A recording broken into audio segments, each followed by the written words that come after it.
Canal Áudio Cripto apresenta Software por Jason Laurie. Audiobook. Capítulo 1. Introdução.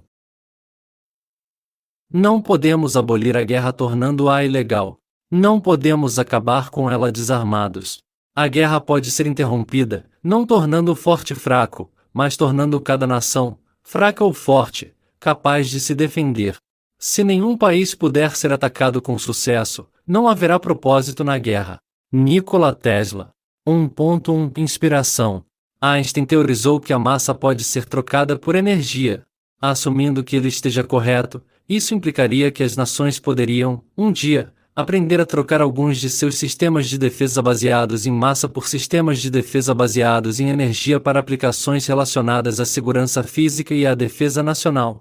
As forças militares modernas já utilizam sistemas de defesa cibernética e eletrônica, mas talvez exista algum outro tipo de tecnologia de defesa que possa combinar sistemas de defesa elétricos e cibernéticos em uma forma de tecnologia de defesa eletrocibernética.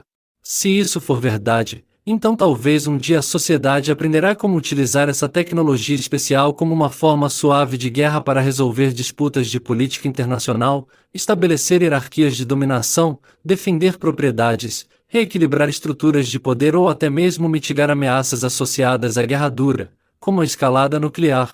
A guerra eletrocibernética não é uma ideia nova, ela tem pelo menos 123 anos. Em 1900, Nikola Tesla hipotetizou que a sociedade eventualmente desenvolveria um poder cinético destrutivo tão grande que a humanidade enfrentaria um dilema e seria compelida, por necessidade existencial, a travar suas guerras por meio de competições de entrega de energia sem intervenção humana. Ele acreditava que os humanos eventualmente inventariam máquinas inteligentes que se engajariam em competições de poder elétrico para resolver disputas da humanidade, enquanto os humanos observariam de longe. Outros titãs da Revolução Industrial Americana tinham ideias complementares sobre como usar eletricidade para mitigar a ameaça da guerra. Em 1921, Henry Ford afirmou que a sociedade poderia eliminar uma das causas raízes da guerra aprendendo a criar uma forma de moeda elétrica que os banqueiros não pudessem controlar. Tanto Tesla quanto Ford viram potencial na ideia de usar eletricidade para eliminar uma causa raiz da guerra ou eliminar uma causa raiz da destruição e perdas associadas à guerra. No entanto, nenhum dos dois teve sucesso em construir a tecnologia necessária para testar ou validar suas hipóteses. Isso pode ter acontecido porque ambas as teorias antecederam a invenção de máquinas inteligentes também conhecidas como computadores de propósito geral com programas armazenados.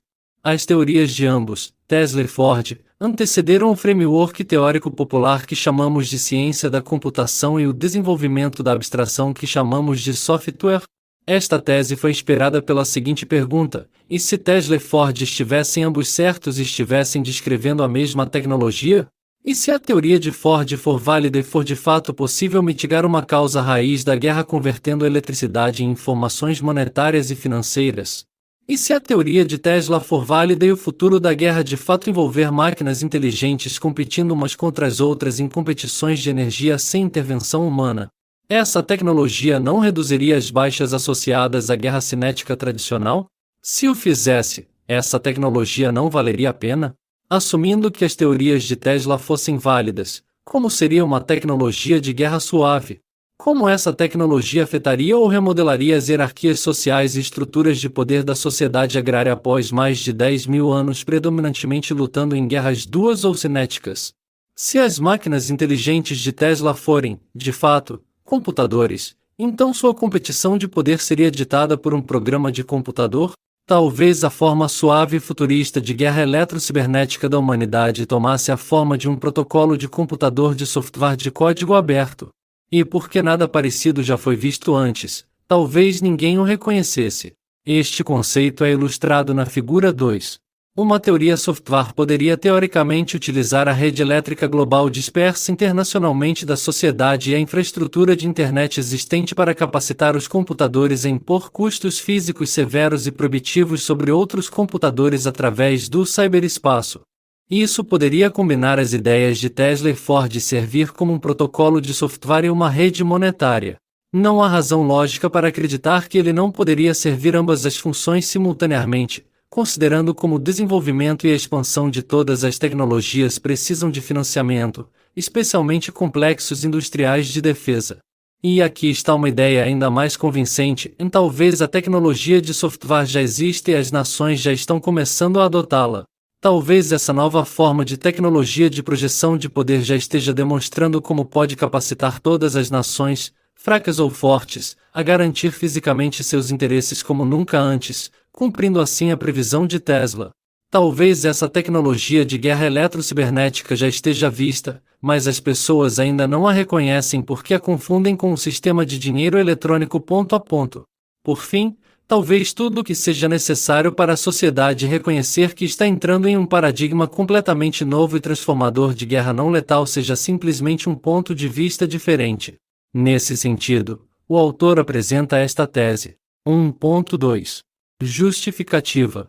Aviões são brinquedos interessantes, mas sem valor militar. General Ferdinand Foch, comandante supremo aliado da Primeira Guerra Mundial. 1.2.1 Se um protocolo software fosse inventado, é seguro assumir que reconheceríamos seu valor militar? Tendo sofrido 2 guerras mundiais e caído à beira da aniquilação nuclear estratégica no último século, é fácil olhar ceticamente para as teorias de Tesla e Ford e pensar pessimisticamente nelas. Mas talvez eles estivessem realmente em algo. O conceito deles poderia estar correto, mas a ciência da computação necessária para implementar suas ideias simplesmente ainda não havia sido desenvolvida. Se isso for verdade, valeria a pena revisitar esses conceitos de design e investigá-los mais a fundo agora que a sociedade está um século mais velha e tecnologicamente madura.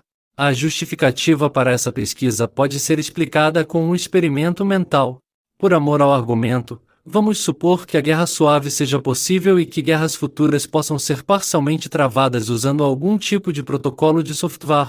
É razoável acreditar que a sociedade reconheceria a importância estratégica ou funcionalidade dessa tecnologia quando ela fosse descoberta pela primeira vez? O autor afirma que não há motivo para acreditar que uma forma não cinética, imaterial ou descorporificada de tecnologia de guerra suave se pareceria remotamente com tecnologia de guerra comum. Parece possível, talvez provável, que essa tecnologia não seria reconhecível como tecnologia de guerra porque ela não se assemelharia em nada às tecnologias normalmente associadas à guerra. É difícil ter confiança de que a sociedade seria capaz de reconhecer a funcionalidade desse tipo de tecnologia se ela surgisse, considerando quantas vezes na história registrada impérios anteriores não reconheceram tecnologias de funcionalidade estratégica vital de projeção de poder quando elas surgiram pela primeira vez, tecnologias que parecem óbvias em retrospecto. No século IX, os alquimistas chineses que inventaram a pólvora negra acreditavam que era uma substância medicinal. Levou séculos para eles perceberem que a pólvora negra tinha potencial substancial como um novo tipo de tecnologia de guerra para um novo tipo de guerra. Por algum motivo, as pessoas durante esse tempo não estavam inclinadas a investigar as aplicações nacionais de segurança estratégica das misturas de carvão, enxofre e salitre. Por quê? Talvez fosse porque ninguém jamais havia pensado em usar misturas em pó pretas para projetar poder físico e impor custos físicos severos sobre adversários. Isso mudou no século XIII, quando engenheiros de fundição de ferro começaram a inventar tecnologias complementares para usar a pólvora negra por sua capacidade de produzir muita energia e impor custos físicos severos sobre adversários. Na década de 1450, o imperador Constantino X se recusou a apoiar a adoção de canhões depois que o engenheiro de fundição de ferro Orban inventou e se ofereceu para construí-los para defender Constantinopla contra o Império Otomano vizinho. O imperador Constantino foi morto um ano depois durante o cerco de Constantinopla por canhões. Na década de 1520, a China queimou sua frota naval assimetricamente dominante pouco antes da descoberta das Américas e do surgimento da dominação naval europeia na Era das Velas, um erro que levou mais de 6 séculos para ser corrigido. Na década de 1860, a Marinha Real Britânica denunciou apaixonadamente e se recusou a adotar torpedos autopropelidos quando o engenheiro inglês Robert Viteados os inventou. Na década de 1920, o general do Exército dos Estados Unidos Billy Mitchell foi rebaixado e julgado por insubordinação após criticar os líderes do Exército, Marinha e Congresso dos Estados Unidos por sua incompetência. O general Mitchell acusou seus superiores de incompetência quase traiçoeira porque eles se recusaram a aceitar a validade das teorias emergentes de que os aviões se tornariam igualmente vitais estrategicamente como os navios de guerra e outros principais programas militares da época. Ele morreu 9 anos antes que essas teorias fossem conclusivamente validadas pelo ataque japonês a Pearl Harbor. Ele foi postumamente restaurado ao posto de general e recebeu uma medalha de ouro do Congresso um ano após o término da Segunda Guerra Mundial. Hoje, o general Mitchell é celebrado como um maverick e amplamente reconhecido como o pai fundador da Força Aérea dos Estados Unidos. Não há falta de outros exemplos para demonstrar a notória incapacidade da sociedade de reconhecer a importância estratégica vital das tecnologias emergentes de projeção de poder depois que são descobertas pela primeira vez. Aliás, também não faltam exemplos para ilustrar como as tecnologias emergentes de projeção de poder fazem ou destroem impérios. No entanto, de alguma forma, apesar de ser existencialmente importante que os impérios reconheçam e dominem as tecnologias emergentes de projeção de poder, seus líderes continuam esquecendo essa lição básica da história e permitindo que seus impérios se desintegrem. 5.000 anos de depoimentos escritos indicam que não reconhecer a importância estratégica vital das tecnologias emergentes de projeção de poder é a regra, não a exceção. Uma e outra vez, os impérios se erguem e caem porque continuam se permitindo ser surpreendidos pelo surgimento de tecnologias de projeção de poder que mudam o jogo. Mais absurdamente, as pessoas encarregadas desses impérios continuam agindo como se tivessem a opção de recusar ou ignorar novas tecnologias de projeção de poder depois que elas surgirem, como se o gato pudesse ser colocado de volta na caixa, como se vivessem em uma bolha isolada completamente separada do resto do mundo, como se seu império fosse o único império que tem o direito de decidir como vão usar essa tecnologia. Porque os governantes continuam permitindo que seus impérios sejam perturbados por novas tecnologias de projeção de poder? Porque os impérios continuam cedendo vantagens tecnológicas importantes para seus adversários? Existem várias explicações. Uma explicação simples é que a sociedade continua repetindo o mesmo erro de acreditar que a próxima guerra será parecida com a última guerra. Para ser mais específico, as pessoas continuam cometendo o mesmo erro de esperar que as tecnologias de guerra estrategicamente vitais do próximo século se pareçam com as tecnologias de guerra estrategicamente vitais do século passado. Suposições, expectativas e modelos mentais defeituosos podem explicar esse ponto cego. As pessoas não estão verificando suas suposições, então elas não estão cientes de como estão sendo presumidas. É claramente difícil para os impérios reconhecerem aplicações estrategicamente vitais de novas tecnologias, mesmo quando essa tecnologia é colocada bem na frente de seus olhos. Os impérios muitas vezes não adotam novas tecnologias vitais, mesmo depois que essas tecnologias são adotadas por impérios concorrentes. Os impérios não levam as novas tecnologias a sério, mesmo quando seus próprios oficiais militares literalmente gritam com eles para levá-las a sério antes que a próxima grande perturbação da hierarquia de domínio de poder existente comece. Em vez disso, eles os descreditam ou os dispensam. Poderíamos pensar que os governantes desses impérios aprenderiam com os erros de seus predecessores, mas a história mostra que eles continuam cometendo os mesmos erros. Com essa lição de história fresca em mente, perguntemo-nos o seguinte: é razoável acreditar que a sociedade reconheceria um protocolo software se ele fosse inventado? Além disso, quais seriam os riscos, recompensas e implicações estratégicas de segurança nacionais de um protocolo software ser inventado, mas um império não o adotar enquanto impérios vizinhos o fazem? Essas perguntas destacam a justificativa para esta tese. É de vital importância estratégica nacional manter um ouvido no chão e um olho aberto para tecnologias emergentes de projeção de poder, porque não reconhecê-las, levá-las a sério e adotá-las pode ter consequências terríveis. Como tudo na natureza, os impérios se erguem e caem com base em sua capacidade de se adaptar a novas táticas, técnicas e tecnologias de projeção de poder. Aliás, este é o trabalho do autor como oficial da Força Espacial dos Estados Unidos e bolsista de defesa nacional dos Estados Unidos no MIT. O trabalho do autor é manter um ouvido no chão e um olho aberto para tecnologias emergentes de projeção de poder. 1.2.2 Mesmo se a sociedade reconhecesse o software, é seguro supor que adotariam antes que seja tarde? O projeto Manhattan é a maior tolice que já fizemos. A bomba nunca explodirá. E falo como um especialista em explosivos. Almirante William Leahy, principal conselheiro militar do presidente Truman, 1945.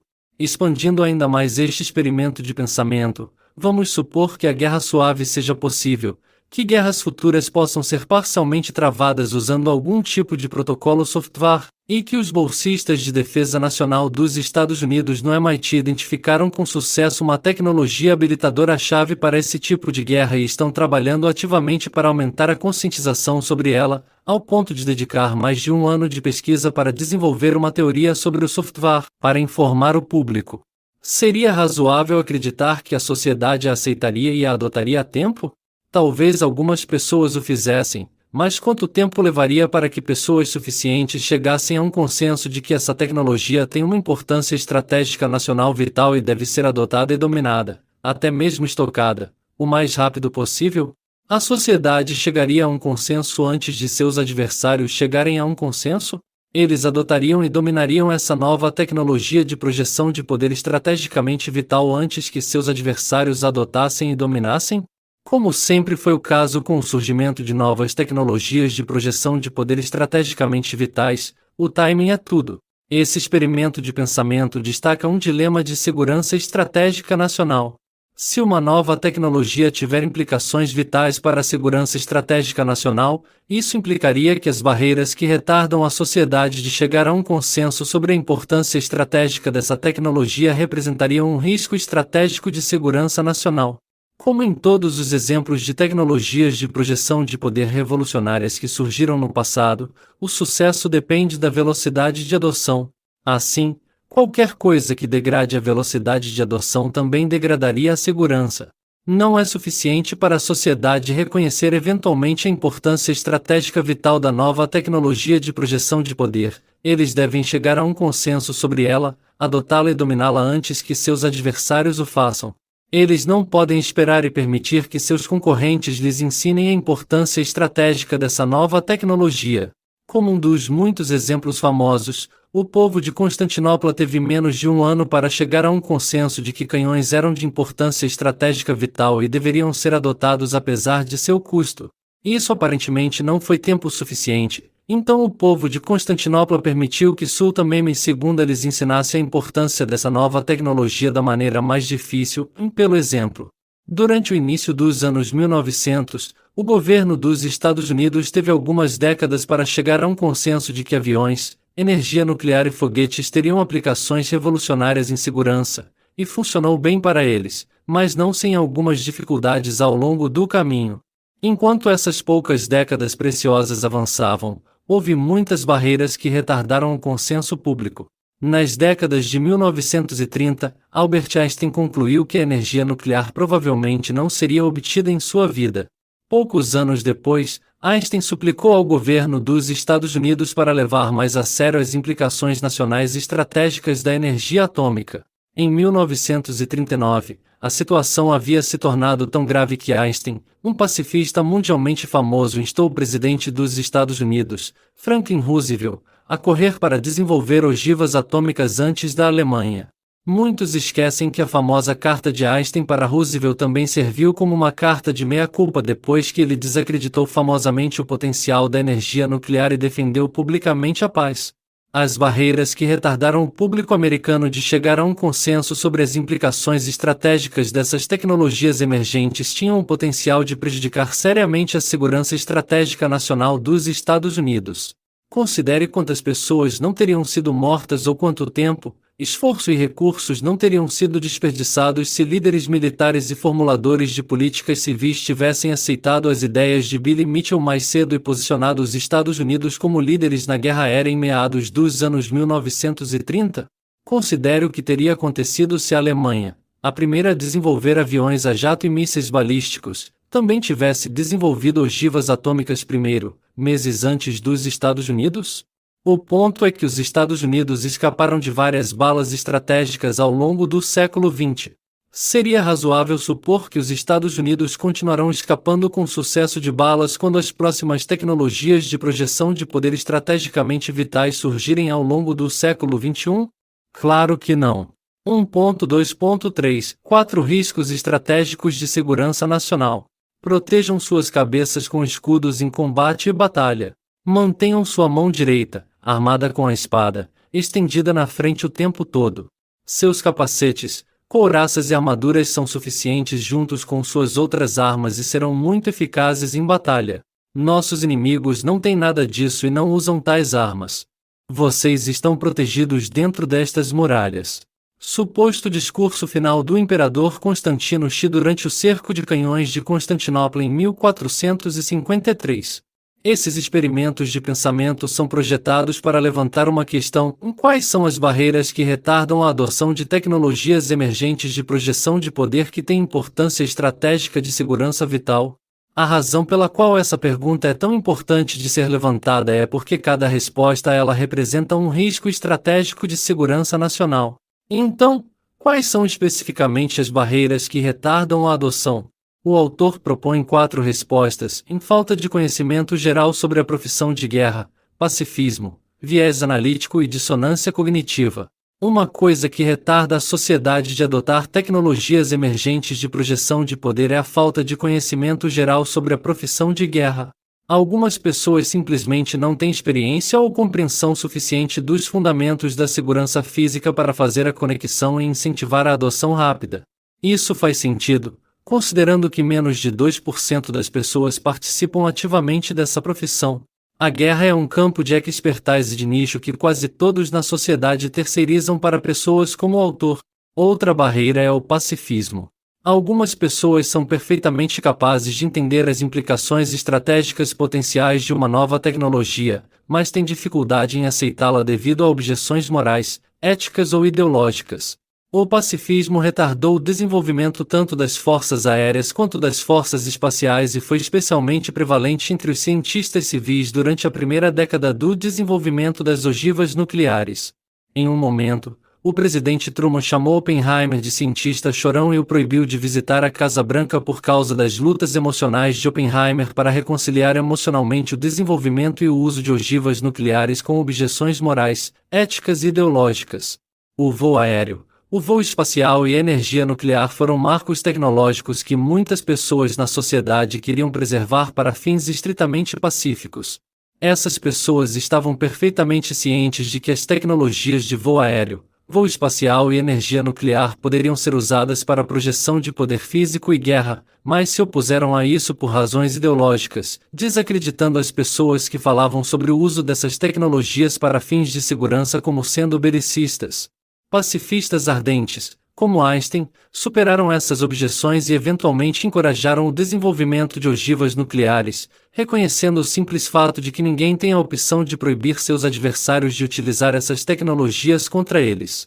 Seja devido à falta de conhecimento sobre guerra ou ao pacifismo, o desafio central associado a fazer o público adotar rapidamente tecnologias estrategicamente vitais de projeção de poder parece ser um subproduto da autodomesticação. Assim como qualquer outro tipo de animal, os seres humanos são vulneráveis a se tornarem muito dóceis e domesticados. Isso pode fazer com que eles entendam mal a importância das tecnologias emergentes de projeção de poder. Isso pode soar indelicado, mas é uma afirmação legítima respaldada por uma quantidade considerável de evidências científicas e depoimentos por escrito que serão discutidos ao longo desta tese. A docilidade e a autodomesticação são problemas de segurança recorrentes pertinentes ao assunto de segurança estratégica nacional e qualquer tática, técnica ou tecnologia emergente de projeção de poder físico. É possível que populações humanas passem muito tempo separadas da natureza para entender sua própria natureza. Em sua comodidade, complacência ou talvez até mesmo arrogância, eles esquecem o quão estrategicamente importante é permanecer no topo da curva de projeção de poder. Então, é claro que terão dificuldade em entender como funciona a nova tecnologia de projeção de poder e por que é tão importante adotá-la o mais rápido possível. Alguns argumentaram que esperar que uma sociedade doméstica veja a funcionalidade da tecnologia emergente de projeção de poder é como esperar que um Golden Retriever entenda a funcionalidade de uma coleira de lobo. Esse conceito é ilustrado na figura 3. Em seu estado domesticado, os Golden Retrievers não sabem o que são e de onde vêm, então naturalmente não vão entender o que acontece quando encontram a versão natural e não domesticada de si mesmos. Os retrievers não sabem que sua aversão ao conflito físico os torna extraordinariamente vulneráveis e um alvo fácil para predadores. Então, eles não vão entender como funciona sua tecnologia de coleira de lobo e por que é tão importante usá-la na presença de lobos. Existem outros cenários em que as pessoas retardam a adoção mesmo quando têm muito conhecimento sobre a guerra e nenhuma objeção ideológica a ela. Geralmente, são pessoas que são perfeitamente capazes de entender as implicações estratégicas de segurança potencial de novas tecnologias, mas mesmo assim sacrificam vantagens tecnológicas para seus adversários.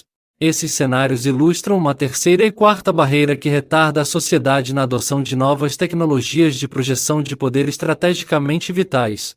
Uma terceira barreira que impede a sociedade de adotar novas tecnologias de projeção de poder estrategicamente vitais é o viés analítico. Às vezes, as pessoas não estão cientes de quão enviesada é sua análise de uma determinada tecnologia porque não reconhecem a suposição de que o primeiro caso de uso pretendido de uma determinada tecnologia é o caso de uso mais importante ou até mesmo o caso de uso mais relevante. Por exemplo, quando os alquimistas começaram a teorizar sobre os riscos e benefícios medicinais do pó preto, eles foram inadvertidamente enviesados porque analisaram apenas o primeiro caso de uso pretendido.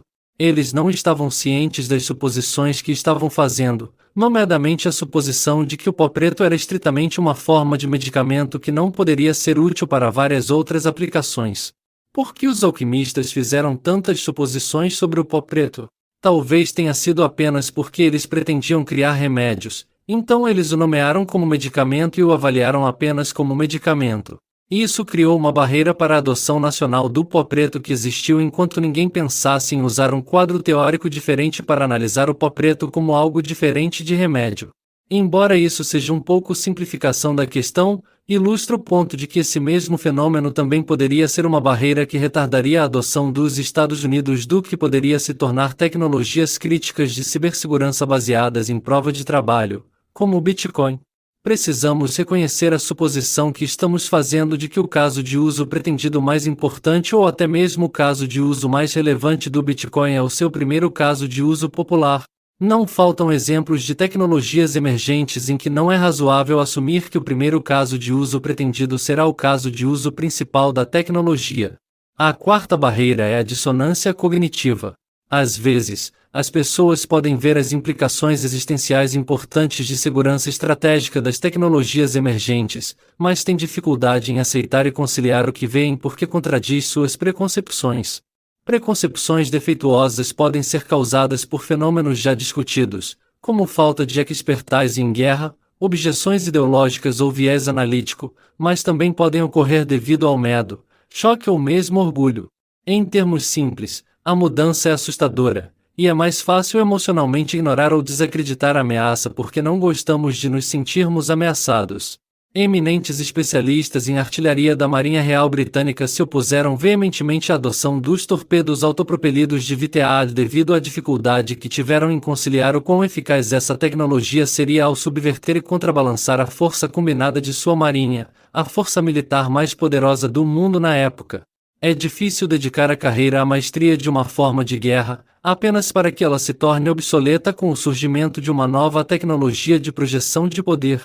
Como a história tem mostrado repetidamente, basta um engenheiro para subverter a autoridade de uma instituição militar inteira e minar sua expertise combinada. Como Edin Gray observa sobre VTAD, este engenheiro inglês relativamente desconhecido exerceu mais influência sobre as táticas de guerra naval e o projeto e desenvolvimento de navios de guerra do que todos os principais almirantes e arquitetos navais do mundo juntos. A dissonância cognitiva devido ao medo, choque ou orgulho também pode explicar por que os Estados Unidos rejeitaram as teorias do General Mitchell sobre a vulnerabilidade dos navios de guerra navais dos Estados Unidos a bombardeios aéreos. O General Mitchell liderou famosamente uma demonstração em que um navio de guerra alemão capturado foi afundado por um torpedo lançado por um avião, para demonstrar o quão fácil seria para os adversários empregar as mesmas táticas, técnicas e tecnologias de projeção de poder contra os navios de guerra dos Estados Unidos. No entanto, os funcionários rejeitaram suas afirmações sobre a importância estratégica emergente do poder aéreo e continuaram a investir pesadamente no desenvolvimento de navios de guerra ao longo dos anos 1930.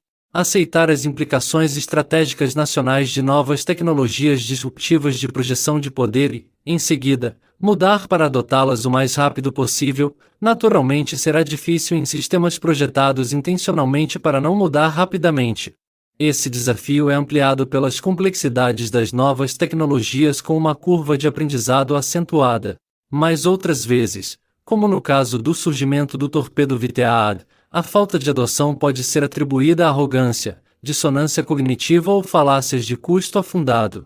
Em termos gerais, ser capaz de reconhecer a força e o potencial disruptivo das novas tecnologias de projeção de poder requer a capacidade de reconhecer as próprias fraquezas e vulnerabilidades a essas tecnologias.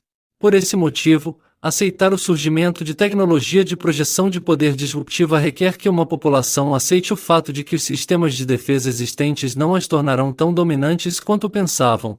Investir substancialmente em tecnologias de guerra cinética pode não oferecer tanta segurança quanto o esperado e pode levar a uma quantidade substancial de custos afundados se outras nações aprenderem a utilizar tecnologias de guerra não cinética ou soft por meio do ciberespaço, que podem contornar a força cinética. Se esse tipo de situação acontecer, seria a responsabilidade fiduciária daqueles responsáveis por afundar tanto dinheiro em tecnologias de guerra cinética cada vez mais irrelevantes aceitar esses custos afundados e manobrar de acordo.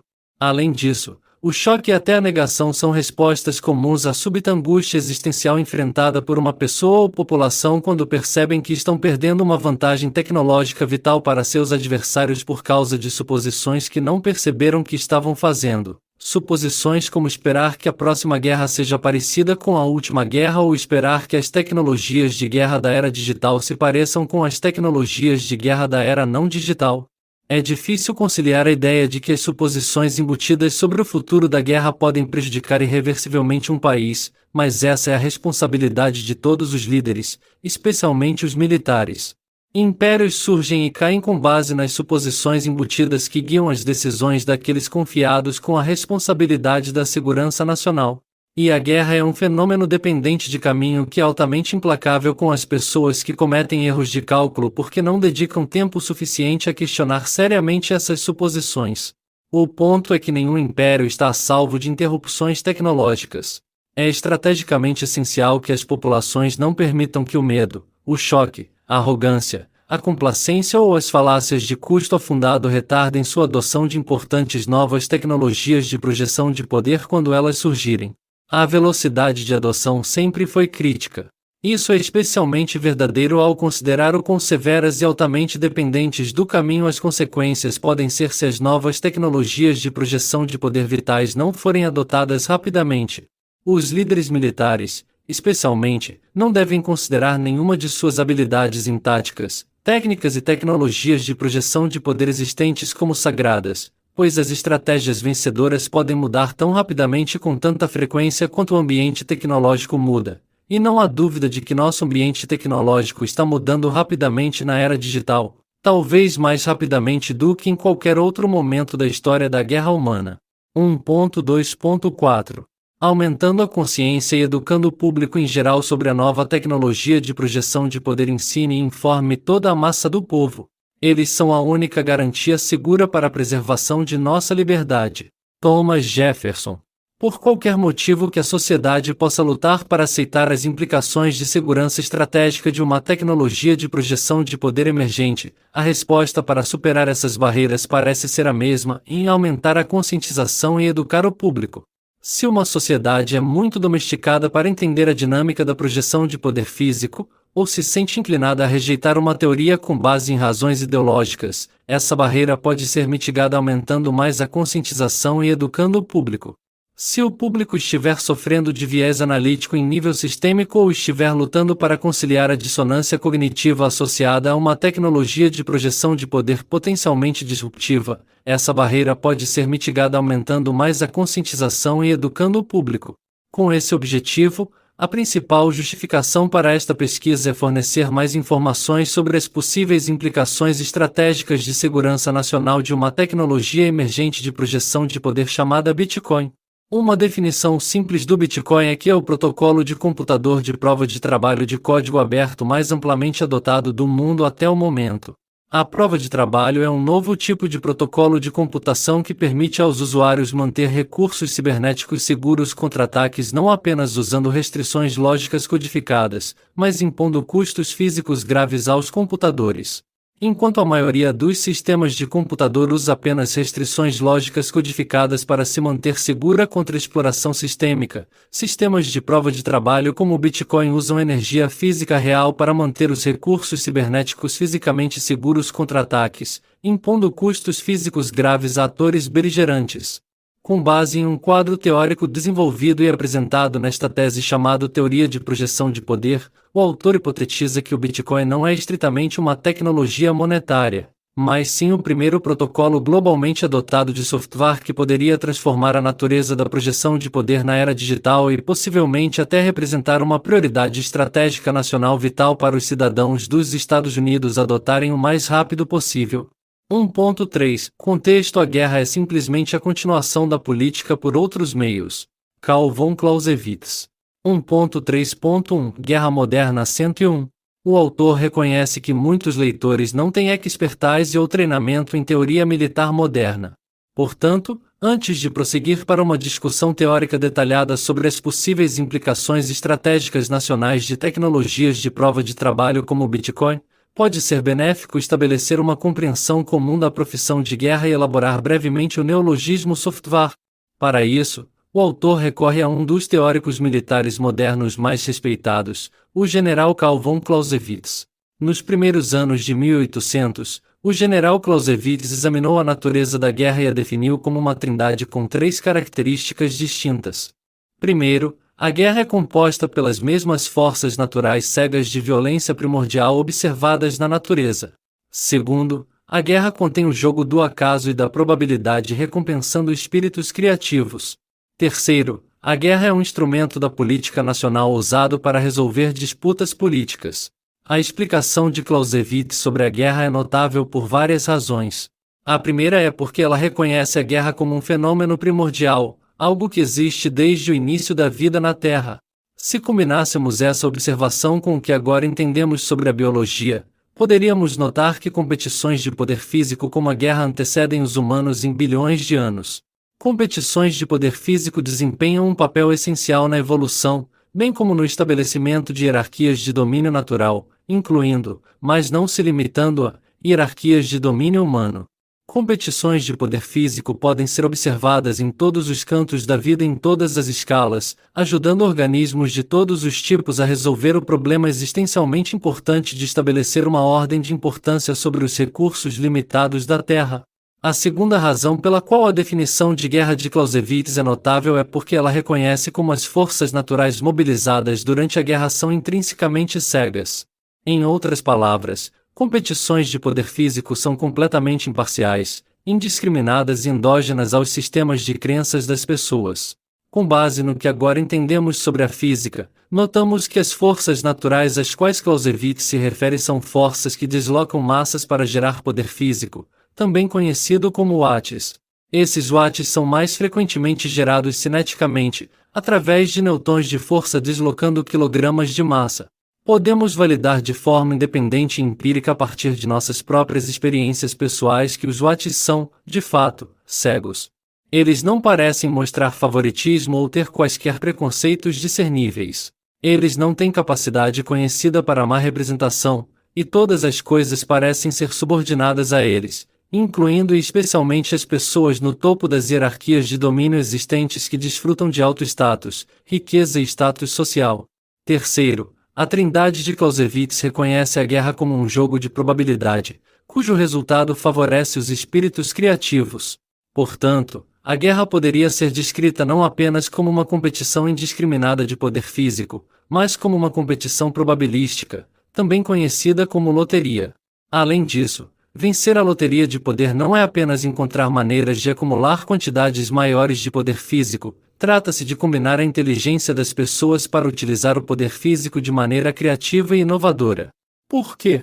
Como instrumento de tomada de decisão política internacional, particularmente na resolução de disputas políticas internacionais. Foi a partir desse ponto de vista que Clausewitz fez a afirmação pela qual é famoso: a guerra é simplesmente a continuação da política por outros meios. O que Clausewitz quis dizer com essa afirmação é que, embora a guerra seja inerentemente destrutiva, as nações não vão à guerra apenas pelo objetivo de demonstrar sua capacidade de destruição. Em vez disso, as nações buscam utilizar as forças naturais cegas como um meio alternativo de resolver disputas políticas internacionais.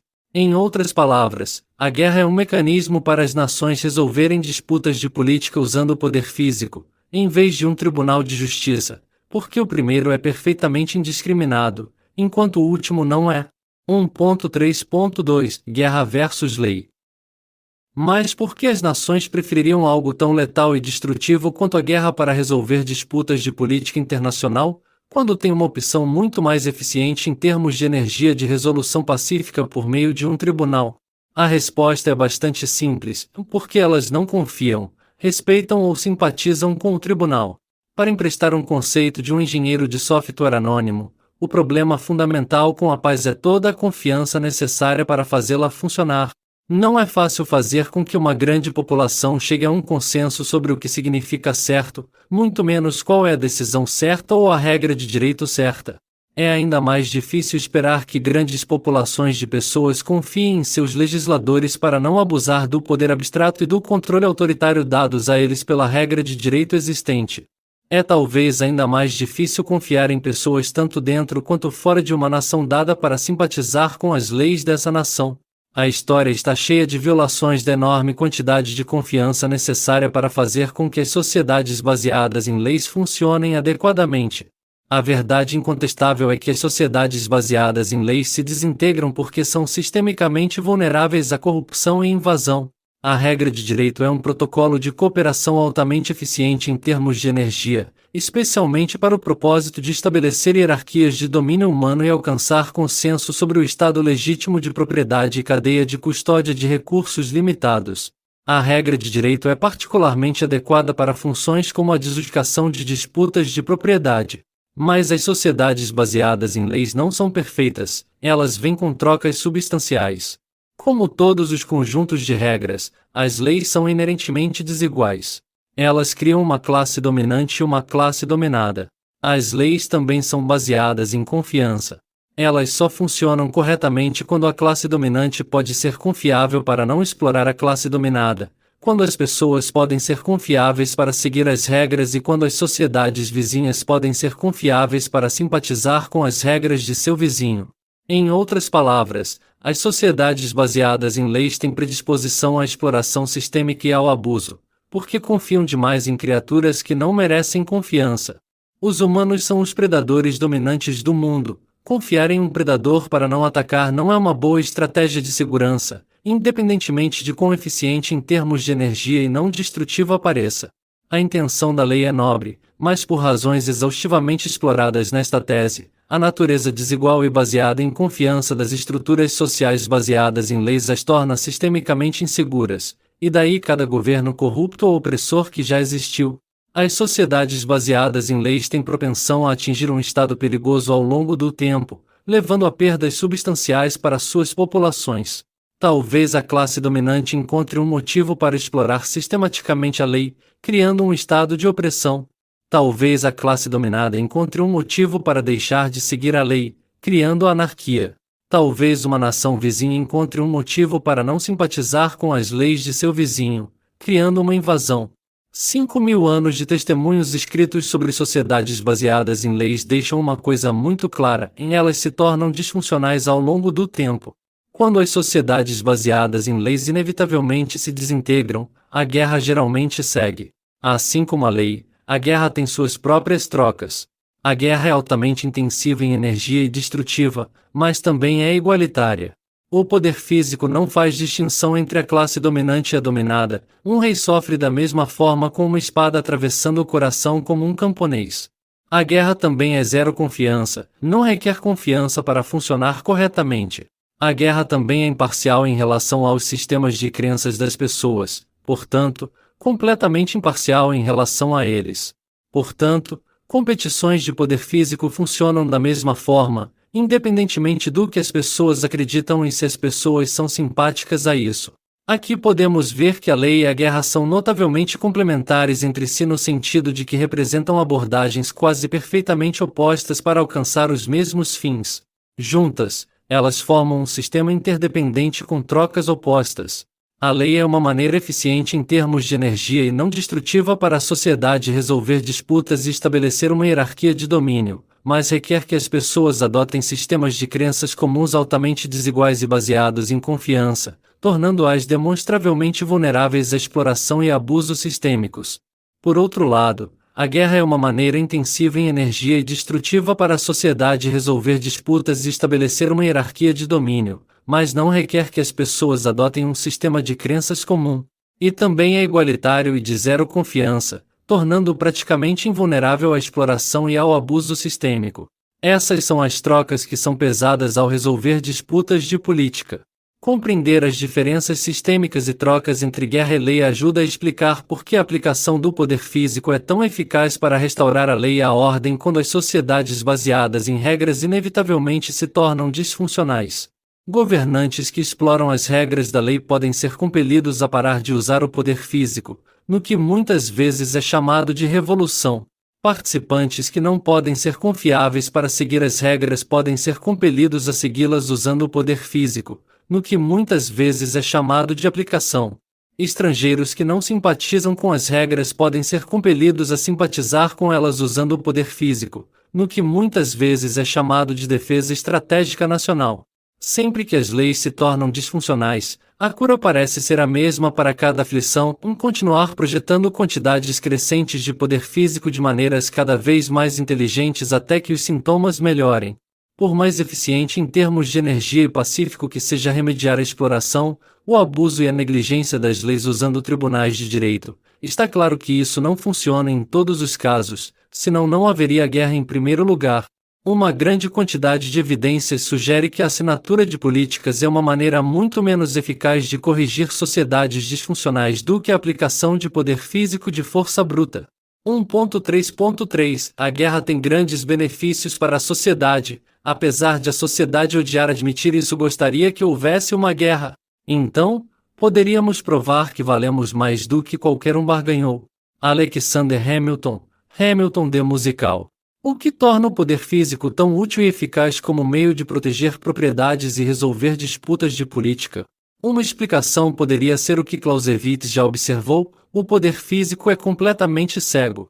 O poder físico não vê os sentimentos das pessoas, muito menos permite ser influenciado por eles. Isso torna o poder físico imparcial e praticamente imune à política. O poder físico não tem capacidade aparente de favorecimento, discriminação ou agendas ocultas. Não pode ser manipulado ou corrompido. Não parece ter nenhuma superfície de ataque sistematicamente explorável, pois é exógeno aos sistemas de crenças das pessoas. Por esse motivo, o Tribunal do Poder funciona como uma verdadeira meritocracia. Dá às pessoas a liberdade de desafiar e mudar políticas independentemente de classificação e status social.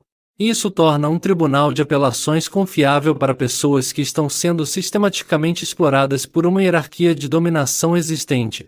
Aqueles que se sentem injustiçados por suas leis podem recorrer ao Tribunal Supremo do Poder Físico Bruto para obter um juiz implacavelmente imparcial. As decisões do poder físico são rápidas e decisivas. A base para o seu julgamento é conhecida igualmente por todos, e seu veredicto é muito fácil de auditar, tornando uma maneira fácil de alcançar o consenso. Outra explicação para o motivo pelo qual o poder físico é tão útil é porque ele é virtualmente limitado e relativamente fácil de acessar. Existem limites rígidos para a quantidade de classificação, votos e status social que uma pessoa pode obter dentro de seu sistema de crenças escolhido, e essas formas imaginárias de poder são volúveis, nepotistas e desiguais. Leva muito tempo e esforço para ascender nas hierarquias de dominação existentes. Posições de alto escalão muitas vezes não estão disponíveis ao longo de várias gerações. É muito mais fácil e alcançável simplesmente mudar a hierarquia de dominação existente do que subir nas fileiras da hierarquia existente. O poder físico é muito diferente.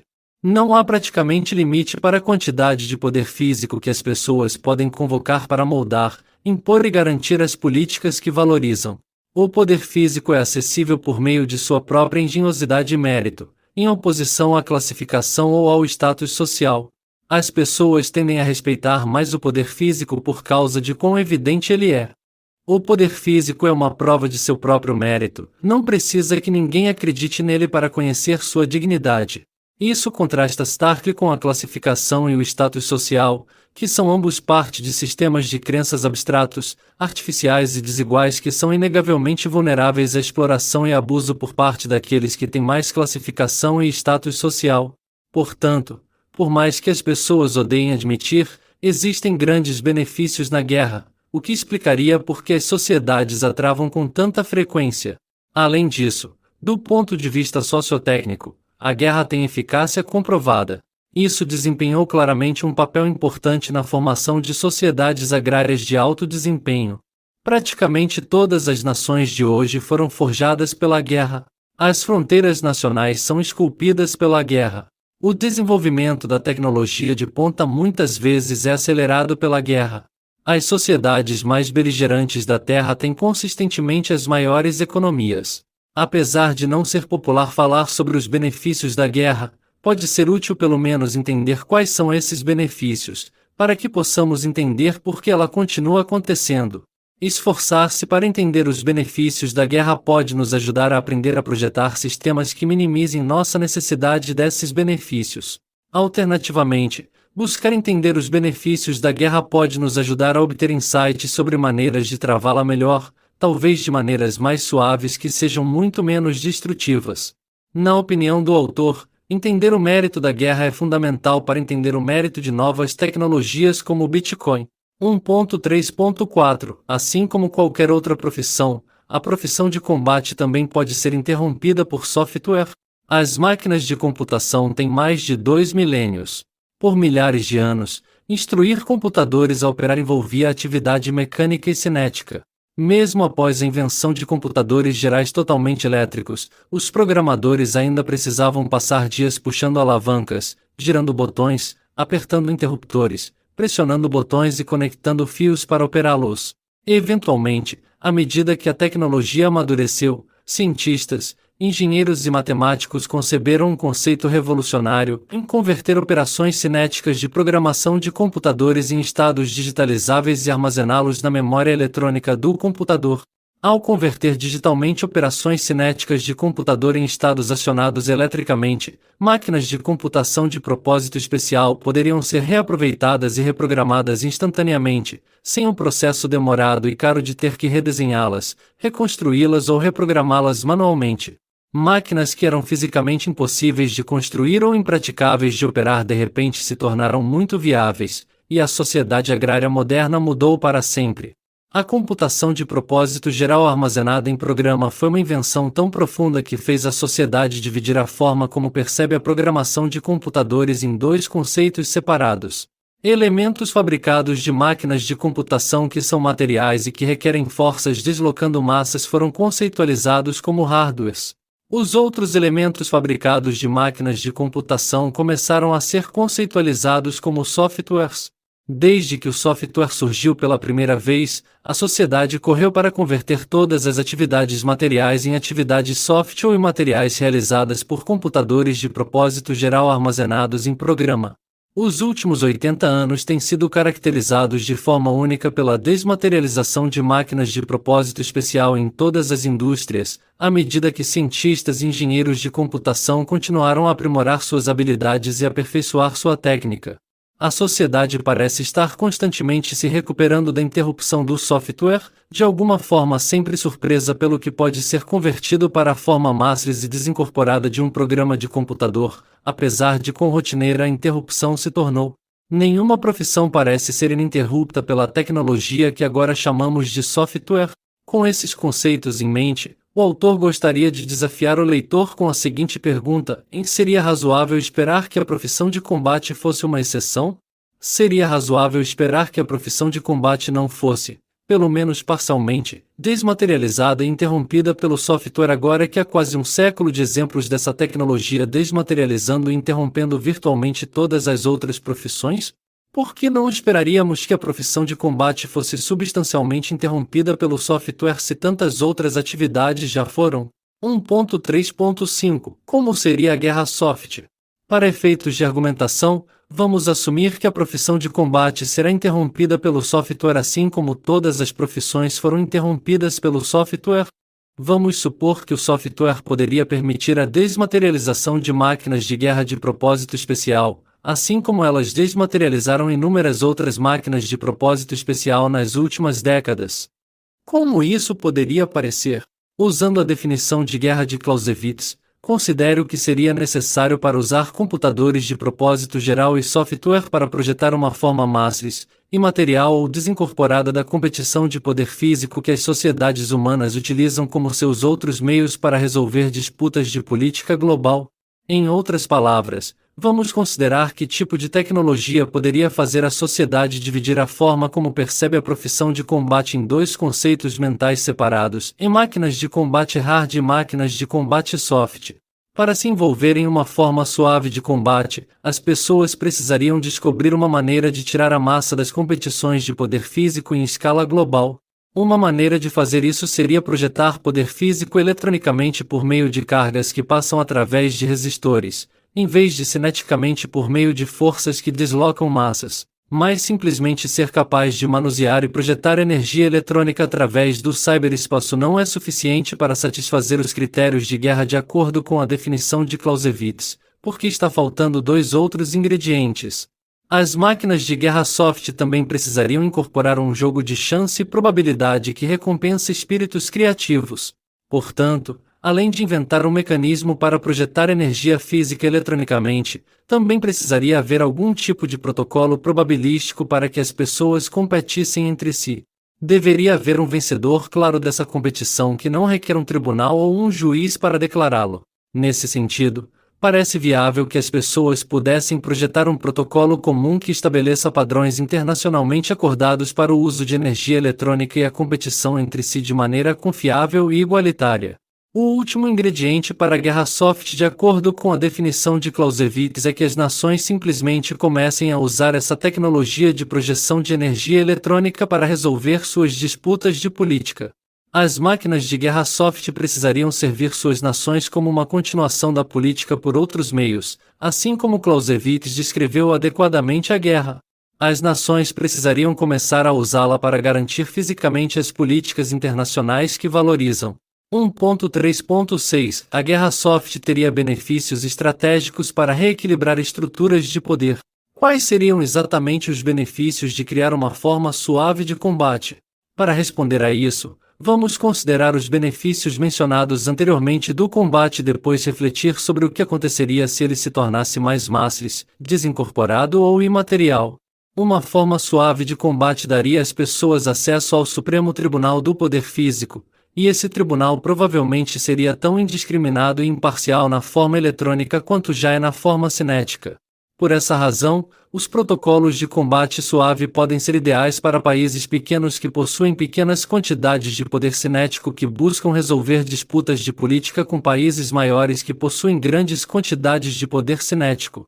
O combate suave também poderia claramente ter utilidade para superpotências nucleares que buscam resolver grandes disputas de política com outras superpotências nucleares, porque isso lhes permitiria batalhar umas contra as outras sem ameaça de destruição mútua garantida. Uma disputa de política monetária internacional, por exemplo, representa o tipo de disputa de política internacional em nível estratégico que poderia ser resolvida usando uma forma suave de combate. Esse tipo de disputa seria um candidato principal para pares nucleares que buscam resolver um conflito político importante de maneira eficiente em termos de energia, menos propensa a escalonar do que a guerra tradicional. É claro que uma disputa de política monetária internacional não seria o único tipo de disputa política que poderia ser resolvida usando uma forma suave de combate, mas parece ser um caso de uso inicial óbvio. Se a sociedade inventasse uma forma suave de combate internacional, o trade-off entre lei e guerra provavelmente permaneceria o mesmo. A guerra ainda representaria uma forma mais intensiva de energia para resolver disputas e estabelecer uma hierarquia de dominação sobre recursos limitados do que a lei. Mas uma forma suave de guerra queimaria apenas watts eletronicamente, não cineticamente. Portanto, ela teria comportamento emergente profundamente diferente, sendo um deles seus efeitos colaterais não destrutivos. Por definição, não haveria forças cinéticas ou massas envolvidas em uma forma desincorporada ou imaterial de combate suave, então provavelmente não haveria ameaça prática de lesões físicas. Assim, uma forma suave de combate representaria uma forma não letal de combate, tornando-a uma forma potencialmente revolucionária de as nações estabelecerem, imporem e garantirem políticas internacionais. É claro que as máquinas de combate suave não substituiriam completamente a necessidade de máquinas de combate físicas. Isso faz sentido, considerando que já sabemos que o software não substitui completamente a necessidade de hardware. Deveríamos esperar que as máquinas de combate suave continuem a depender das máquinas de combate físicas, assim como o software continua a depender do hardware. Enquanto as pessoas continuarem a valorizar coisas materiais com massa, elas precisarão de um método baseado em massa de guerra cinética para manter essa massa segura. Mas acontece que muito do que as pessoas valorizam é tão desincorporado, imaterial e sem massa quanto as máquinas de guerra suave que um dia poderiam ser usadas para protegê-las fisicamente. Por exemplo, o dinheiro não requer massa. A forma predominante do dinheiro já é a forma desincorporada, imaterial e sem massa do software. Como outro exemplo, sistemas de crenças comuns como contratos sociais ou políticas internacionais nunca tiveram massa em primeiro lugar. Coisas como constituições e regras de direito sempre foram desincorporadas e imateriais. Então quem disse que elas não podem ser fisicamente protegidas contra exploração e abusos sistêmicos de maneira desincorporada e imaterial? Assim como o software mudou dramaticamente a compreensão da sociedade sobre como construir e operar máquinas, o combate suave poderia mudar dramaticamente a compreensão da sociedade sobre como construir e operar sistemas sociais, especialmente em relação à forma como as sociedades concordam com políticas, aplicam fisicamente essas políticas e as protegem fisicamente contra exploração e abusos sistêmicos. Semelhante à diminuição substancial da quantidade de hardware necessária para calcular coisas após a invenção do software, a quantidade de máquinas de combate físicas necessárias para proteger nossas políticas e nossos sistemas de crenças usando o poder físico poderia diminuir após a invenção de máquinas de guerra suave. Considerando como o software tornou viável construir sistemas de computação que anteriormente eram considerados impossíveis ou impraticáveis, o combate suave poderia tornar viável construir sistemas de defesa que anteriormente eram considerados impossíveis ou impraticáveis. Soluções bizarras e contraintuitivas para a segurança nacional teoricamente seriam viáveis se uma forma suave de combate fosse descoberta e utilizada por Estados-nação. E isso poderia transformar dramaticamente o cálculo ético da sociedade no processo. 1.3.7 A guerra soft poderia mudar o cálculo ético, moral ou ideológico de uma sociedade. A segurança de sistemas é um fenômeno transcientífico. Envolve questões difíceis e incalculáveis sobre o design de sistemas, moral e ética. Esses tipos de questões transcientíficas provavelmente se tornariam um grande tópico de conversa se a sociedade descobrisse uma forma suave de combate, ou seja, uma nova maneira de resolver disputas de política de forma zero confiança e sem permissão, que é fisicamente incapaz de causar ferimentos. Seria moral ou ético projetar sistemas legais usando pena e pergaminho, que são inseguros contra a exploração e abusos sistêmicos e devem ser aplicados e protegidos usando poder cinético letal, se a sociedade descobrisse uma alternativa não letal e não destrutiva à guerra? Imagine se a sociedade descobrisse uma maneira de escrever políticas usando C++ em vez de pergaminho, para então aplicar e proteger essas políticas usando poder elétrico fisicamente inofensivo. Uma descoberta assim poderia mudar a percepção da sociedade sobre o valor moral das leis tradicionais e da guerra simultaneamente. Seria ético proibir as pessoas de protegerem propriedade e fazerem cumprir políticas que livremente escolhem valorizar de forma não letal? Algumas pessoas podem argumentar que não é ético proibir as pessoas de protegerem sua propriedade política de forma alguma, mesmo que isso leve a ferimentos graves. Para leitores americanos, considerem o que os autores da Segunda Emenda da Constituição dos Estados Unidos pensariam sobre autoridades governamentais que defendem políticas públicas que proíbem os cidadãos de proteger fisicamente sua propriedade. Isso se torna um tópico relevante ao escrever políticas públicas sobre o Bitcoin, se as teorias apresentadas nesta tese forem válidas e o Bitcoin representar um sistema de segurança física em vez de estritamente um sistema monetário.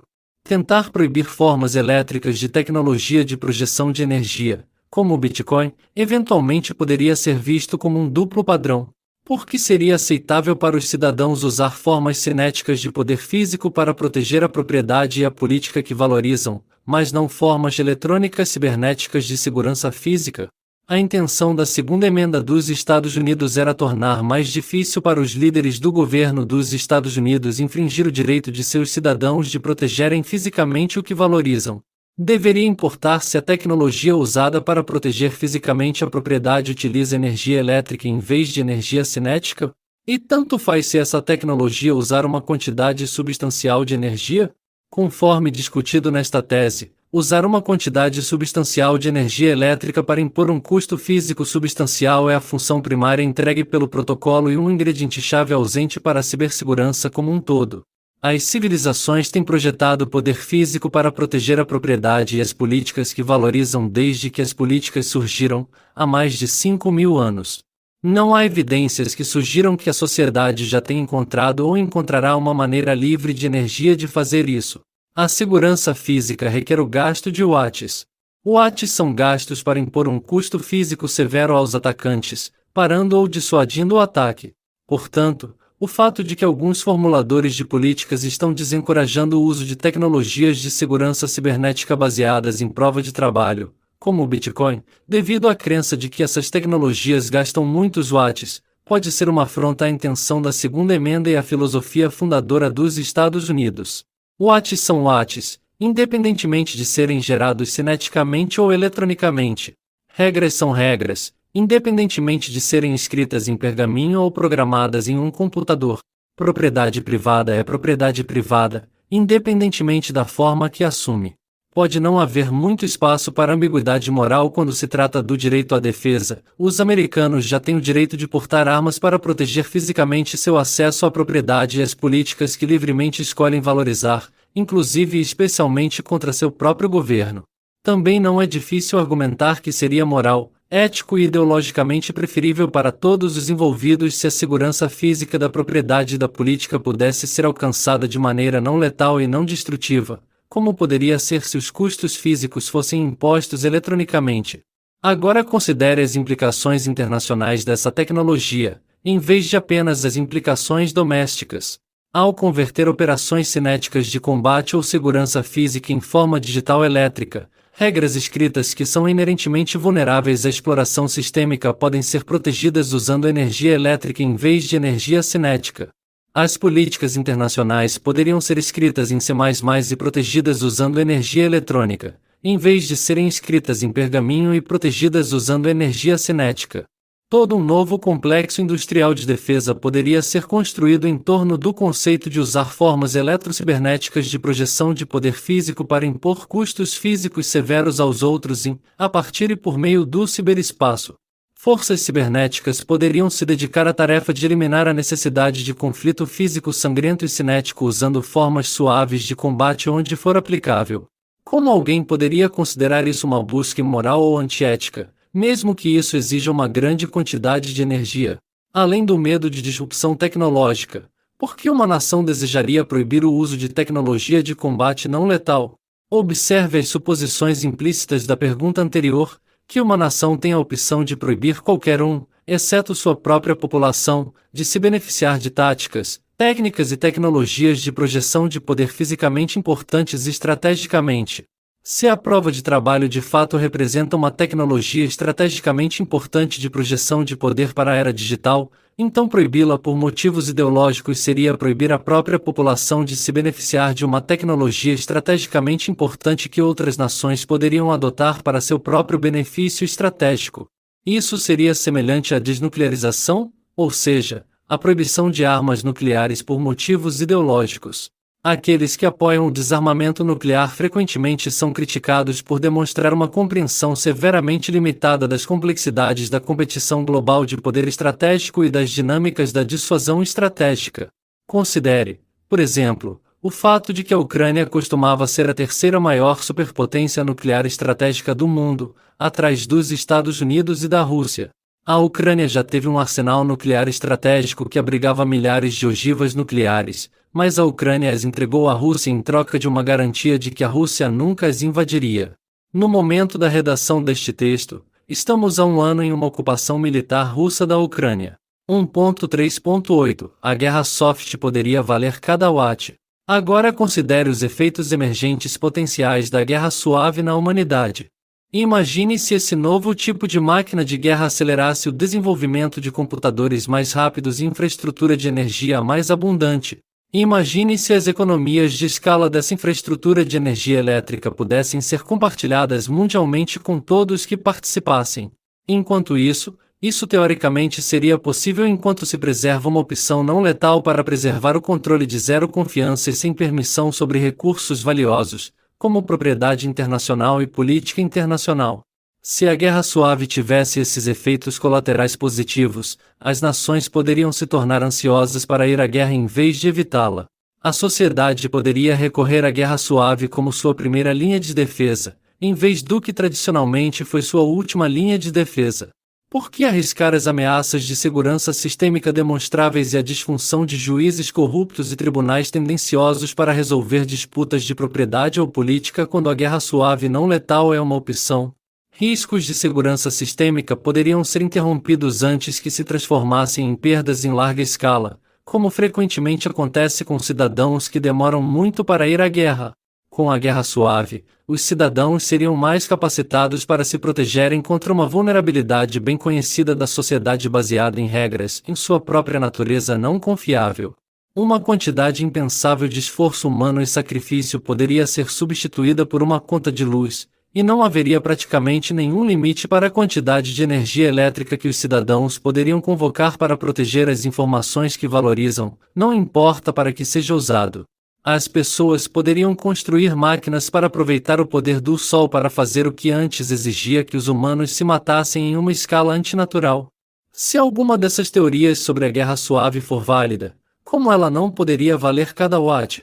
Mesmo se ignorarmos o imperativo estratégico de adotar novas tecnologias de projeção de poder quando elas surgem, há claramente um imperativo moral ou ético de adotar táticas de segurança física não letais que não resultem em derramamento de sangue. E protocolos de prova de poder como o Bitcoin representam táticas de segurança física não letais.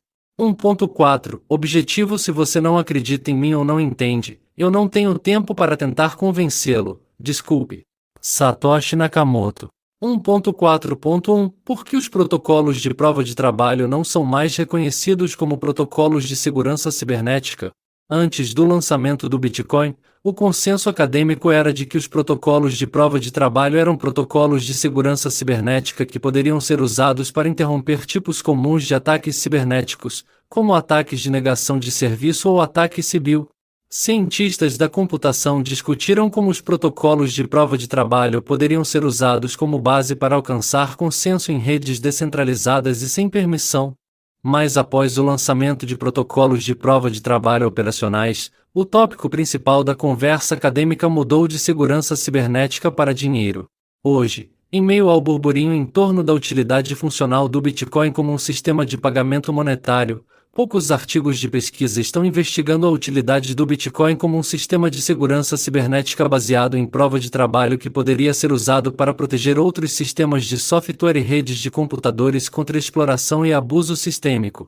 O autor considera esta peça ausente de pesquisa acadêmica notável porque, para todos os efeitos, o Bitcoin parece validar as teorias sobre a prova de trabalho que surgiram há 30 anos. A maioria dessas teorias tinha quase nada a ver com finanças, dinheiro e economia. Então por que o dinheiro se tornou o tópico principal de conversa? O Bitcoin é uma prova incontestável de que a prova de trabalho funciona como um sistema de segurança cibernética. O Bitcoin é uma tecnologia recursivamente valiosa que usa a prova de trabalho para manter suas próprias informações seguras contra exploração sistêmica. Portanto, o Bitcoin prova seu próprio mérito como um sistema de segurança cibernética, não exclusivamente um sistema monetário. Além disso, o fato de o Bitcoin demonstrar que a prova de trabalho funciona como um protocolo de segurança cibernética o torna intrinsecamente valioso, o que por si só poderia explicar por que ele ganhou e manteve valor monetário. As pessoas têm muitos motivos para querer manter suas informações seguras contra ataques cibernéticos, incluindo e especialmente suas informações financeiras, mas não estritamente limitadas a informações financeiras. Faz todo sentido que um sistema projetado para proteger fisicamente informações também sirva como um sistema monetário ideal, mas esse não seria seu único caso de uso possível, nem potencialmente seu caso de uso principal no futuro, já que as informações financeiras são apenas um tipo de informação que as pessoas desejariam manter seguras contra exploração sistêmica. O Bitcoin poderia, portanto, representar algo muito mais do que apenas uma nova arquitetura de sistema financeiro. Depois de descobrirmos como manter informações financeiras seguras contra ataques, isso significa que descobrimos como manter todas as informações seguras contra ataques. Isso implicaria que o Bitcoin poderia representar um novo tipo especial de arquitetura de computação, uma nova maneira de os computadores enviarem informações de um lado para outro através do ciberespaço de maneira segura e sem confiança, que não é vulnerável à exploração e abuso sistêmico como as redes de computadores existentes conectadas ao ciberespaço são. O Bitcoin pode ter implicações de segurança estratégica nacional muito maiores do que apenas um sistema monetário, e podemos estar negligenciando isso por nenhum outro motivo além do fato de as pessoas não estarem questionando suas suposições. Podemos ser como os alquimistas do passado, olhando para esta nova mistura de pó preto e presumindo que é remédio por nenhum outro motivo além do fato de que seu criador pretendia que seu primeiro caso de uso fosse remédio, então eles o chamaram de remédio. 1.4.2 Criando uma nova estrutura teórica em resposta a 2 decretos executivos presidenciais. O objetivo principal desta tese é desenvolver e apresentar uma nova estrutura teórica para pesquisar os riscos e benefícios potenciais do Bitcoin. Este objetivo de pesquisa apoia o decreto executivo de março de 2022 do presidente Biden sobre garantia do desenvolvimento responsável de ativos digitais e o de maio de 2022 sobre melhoria da cibersegurança nacional. De acordo com o comunicado de imprensa da Casa Branca, este representa a primeira abordagem governamental para enfrentar os riscos e aproveitar os benefícios potenciais de ativos digitais e sua tecnologia subjacente. O escopo deste esforço de pesquisa está limitado à tecnologia subjacente do Bitcoin, conhecida coloquialmente como prova de trabalho. As abordagens atuais para analisar os riscos e benefícios potenciais de tecnologias de prova de trabalho, como o Bitcoin, são frequentemente centradas em estruturas teóricas relacionadas à teoria financeira, monetária ou econômica. Porque a análise dessa tecnologia tem girado em torno dessas mesmas estruturas teóricas recicladas, é possível que a academia, a indústria e o governo estejam criando um viés analítico de nível sistêmico ao avaliar os riscos e benefícios potenciais desta tecnologia. Isso é problemático considerando que o objetivo expresso do eu mencionado anteriormente é estabelecer uma política pública responsável em relação a esta tecnologia emergente. Deve ser óbvio que não é possível garantir o desenvolvimento responsável da política pública se a análise usada para moldar essa política pública estiver analiticamente enviesada. 1.4.3 Abordagens e hipóteses dedutivas para a pesquisa de novas tecnologias são altamente presunçosas. A academia, a indústria e o governo podem estar introduzindo viés analítico em suas pesquisas por causa das suposições que devem ser feitas ao realizar pesquisas hipóteses dedutivas. Os pesquisadores estão implicitamente fazendo suposições sobre tecnologias de prova de trabalho, como o Bitcoin, quando usam abordagens hipóteses dedutivas para analisar seus riscos e recompensas potenciais. Eles estão presumindo que essa tecnologia é estritamente um tipo candidato de tecnologia monetária ou financeira por essencialmente nenhum outro motivo além do fato de que seu inventor anônimo a chamou de sistema de dinheiro eletrônico ponto a ponto, e que os casos de uso financeiro acontecem de ser entre os primeiros casos de uso operacionais para protocolos de prova de trabalho. Com base nessas suposições, os pesquisadores estão usando quase exclusivamente estruturas teóricas financeiras, monetárias ou econômicas para derivar suas hipóteses em relação aos riscos e recompensas dessa tecnologia. Essa tese representa uma das poucas exceções em que o autor não assume automaticamente que o Bitcoin é uma tecnologia monetária apenas porque esse foi seu primeiro caso de uso pretendido. O problema de usar a mesma suposição para cada esforço de pesquisa é que isso pode criar um viés de nível sistêmico. A suposição pode estar errada, ou pelo menos, pode estar incompleta. O Bitcoin pode ser útil para mais do que apenas dinheiro eletrônico ponto a ponto. Uma maneira fácil de ilustrar que essa suposição existe é observar quanto tempo, esforço, dinheiro e talento foram investidos em analisar o Bitcoin com base na ideia de que a tecnologia de prova de trabalho só seria útil como tecnologia monetária, que ela não tem outra funcionalidade além de dinheiro que justificaria o uso de uma estrutura teórica diferente para formar uma hipótese sobre seus riscos e benefícios potenciais. A abordagem hipótese dedutiva para a pesquisa requer uma estrutura teórica da qual derivar uma hipótese para analisar dedutivamente. Um pesquisador deve escolher uma estrutura teórica para usar para analisar o Bitcoin antes de começar a analisá-lo, o que significa que eles devem presumir que o Bitcoin é um certo tipo de tecnologia antes de analisá-lo. Mas o Bitcoin é uma tecnologia nova que pode ou não ter funcionalidade fora dos limites artificiais das estruturas teóricas escolhidas para projetar ou analisá-lo. Não é razoável esperar que a nova tecnologia se encaixe perfeitamente nas estruturas teóricas existentes. Um fator que contribui para esse problema é que não está claro quais outros campos de conhecimento ou estruturas teóricas seriam apropriados para derivar hipóteses e realizar análises dedutivas de tecnologias de prova de trabalho. Explorar os riscos e benefícios potenciais dessa tecnologia como algo além de um sistema de dinheiro eletrônico ponto a ponto é em grande parte um território inexplorado. Esta tecnologia é única e ainda bastante nova, portanto, funções e casos de uso alternativos são desconhecidos ou especulativos, tornando incerto quais outras estruturas teóricas aplicar, supondo que existam. Portanto, a própria escolha da estrutura teórica, a partir da qual todas as abordagens e hipóteses dedutivas para analisar os riscos e benefícios do Bitcoin são derivadas, é altamente subjetiva e vulnerável a viés. A capacidade de viés existe porque os pesquisadores estão fazendo a mesma suposição de que as tecnologias de prova de trabalho, como o Bitcoin, funcionam apenas como tecnologias monetárias quando formam suas hipóteses sobre os riscos e benefícios do Bitcoin. O autor ainda não encontrou um artigo de pesquisa formalmente publicado que reconheça essa suposição. Os economistas não estão indicando que entendem com tacitamente subjetivo e enviesado é rotular essa tecnologia estritamente como tecnologia monetária. Essa observação por si só é um sinal de alerta, claramente há um risco de viés analítico porque os pesquisadores nem estão reconhecendo a suposição que continuam fazendo e sua própria capacidade de viés. Isso apresenta um dilema de pesquisa. É difícil realizar uma análise e hipótese dedutiva alternativa de uma nova tecnologia quando não está claro quais estruturas teóricas alternativas usar para derivar uma hipótese para analisar em primeiro lugar. Esse dilema sugere que um ingrediente ausente para a pesquisa relacionada a tecnologias de prova de trabalho, como o Bitcoin, é a exploração ou o desenvolvimento de diferentes estruturas teóricas para derivar hipóteses e analisá-lo dedutivamente. Em prol do desenvolvimento de uma política pública informada sobre tecnologias de prova de trabalho, como o Bitcoin, talvez seja benéfico gerar uma teoria diferente sobre a tecnologia de prova de trabalho para orientar a análise, algo que não regurgite as mesmas suposições predominantes na pesquisa atual. Esse é o objetivo desta tese. 1.4.4 Ciência da computação 101 Em todas as especificações de programas de computador são abstratas, subjetivas e arbitrárias. O potencial para viés analítico em relação ao Bitcoin é especialmente notável, considerando como a prova de trabalho foi primeiramente descrita por cientistas da computação como um protocolo de segurança cibernética durante 15 anos antes do lançamento do Bitcoin.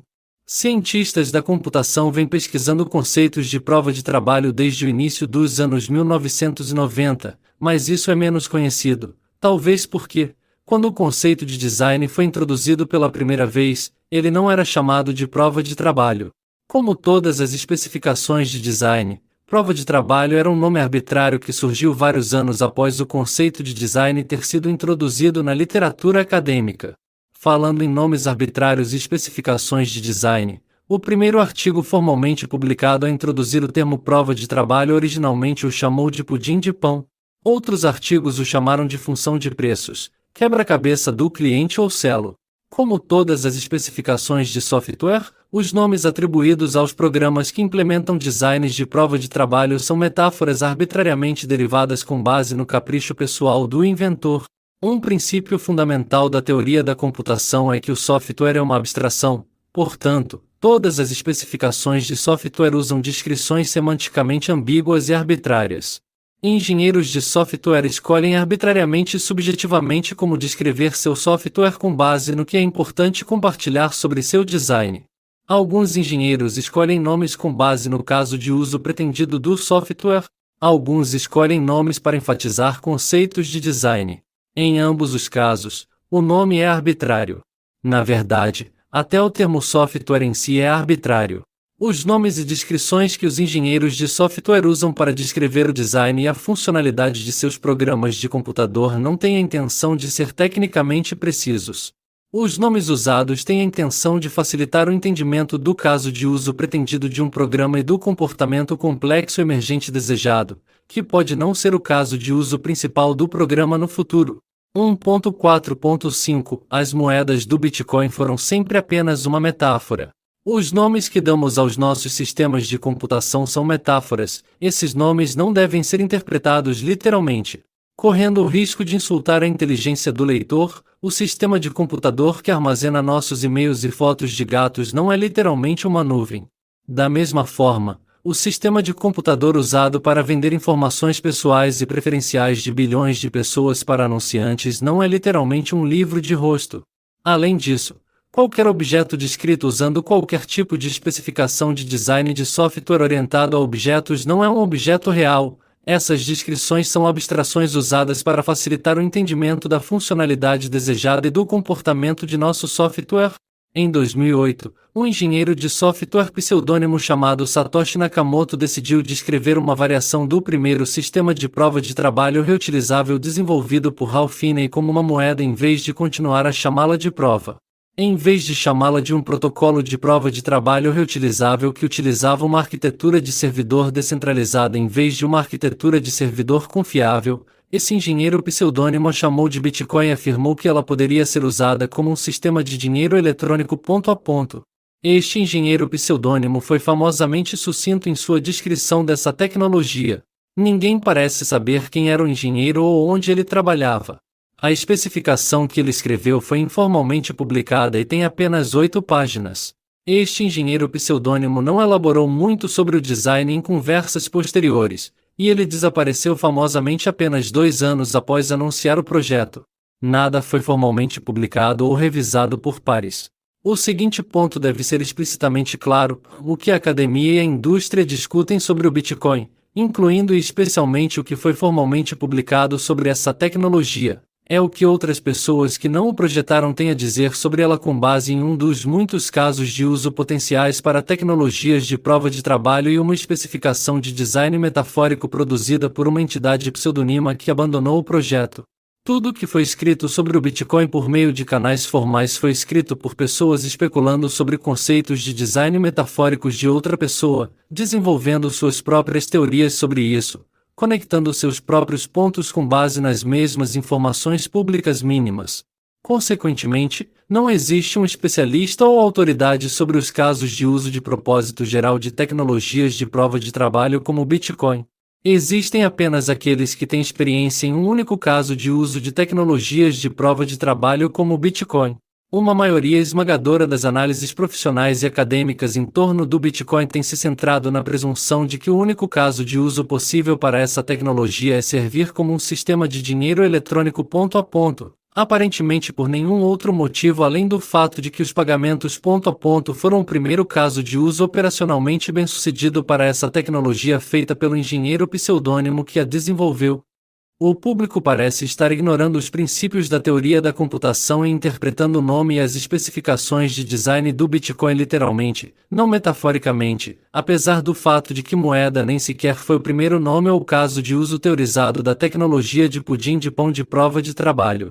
As pessoas não estão apenas adotando o hábito de presumir que o único caso de uso possível para essa tecnologia é financeiro, eles também estão adotando o hábito de agir como se as moedas do Bitcoin fossem apenas moedas, mesmo que seja incontestavelmente verdade que todas as especificações de design de software orientado a objetos são abstratas. Em outras palavras, é incontestavelmente verdade que as moedas do Bitcoin não existem, que moedas são um conceito completamente imaginário. Como qualquer coisa abstrata, as moedas do Bitcoin podem ser abstraídas tão facilmente quanto qualquer outra coisa que a imaginação seja capaz de conceber. Daí o motivo pelo qual as tecnologias de prova de trabalho foram chamadas de outra coisa por mais de uma década antes de Nakamoto publicar a especificação de design do Bitcoin. Ainda assim, as pessoas continuam agindo como se as moedas do Bitcoin fossem estritamente moedas. Além disso, pessoas com expertise econômica ou financeira continuam agindo como especialistas em tecnologias de prova de trabalho, como o Bitcoin, por praticamente nenhum outro motivo além do fato de que essa tecnologia foi arbitrariamente chamada de moeda e tem casos de uso operacionais diversos em finanças. Motores de combustão interna são úteis para cortar árvores com motosserras, mas isso não faz de um lenhador um especialista em design de motores de combustão interna. Então, por que os financiadores estão alegando ser especialistas em tecnologias de prova de trabalho como o Bitcoin? O máximo que eles podem alegar ser especialistas é em como usar tecnologias de prova de trabalho como o Bitcoin para diversos casos de uso financeiro. Teoricamente falando, qualquer coisa, inclusive uma abstração de software com um nome arbitrário, pode ser monetizada. O valor monetário em si é um conceito abstrato, então, é claro, algo abstrato pode ter valor monetário. Além disso, bits de informação transferidos e armazenados por meio de computadores podem representar qualquer tipo de informação, então, é claro que eles podem representar informações monetárias. Não é o fato de as pessoas terem atribuído valor monetário a protocolos de prova de trabalho como o Bitcoin que o autor considera notável, é o fato de as pessoas não estarem reconhecendo como o termo moeda é tão arbitrário para protocolos de prova de trabalho e seus bits de informação subjacentes quanto o nome célula ou pudim de pão. Por algum motivo, grande parte da pesquisa acadêmica atual não reconhece esse princípio básico da ciência da computação. Isso também explicaria por que os pesquisadores continuam a reciclar as mesmas estruturas teóricas ao analisar o Bitcoin. Isso também explicaria como o consenso acadêmico sobre a função de valor primordial dos protocolos de prova de trabalho mudou após o sucesso operacional do Bitcoin. Mas por que o consenso acadêmico sobre a prova de trabalho mudou se as teorias subjacentes na ciência da computação não mudaram? 1.5 Estrutura da tese. 1.5.1 Estrutura geral da tese. Esta tese foi projetada para servir como uma carta aberta ao gabinete do Secretário de Defesa, ao Conselho de Segurança Nacional dos Estados Unidos, ao Estado-Maior Conjunto e ao público americano.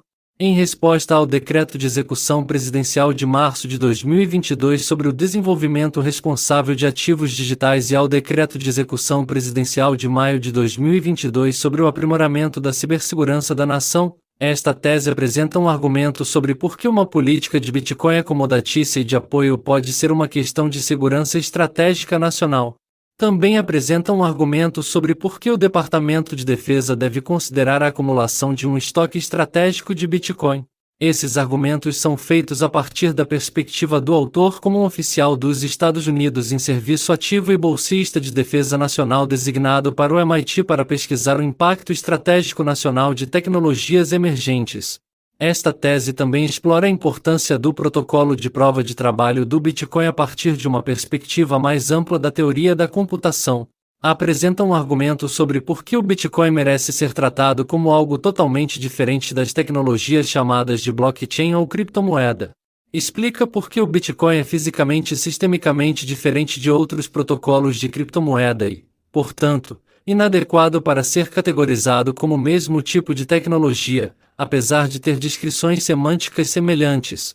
A teoria apresenta os conceitos principais da teoria de projeção de poder em série, começando com conceitos fundamentais e construindo gradualmente um sobre o outro para chegar a uma descrição inovadora do Bitcoin em capítulos posteriores.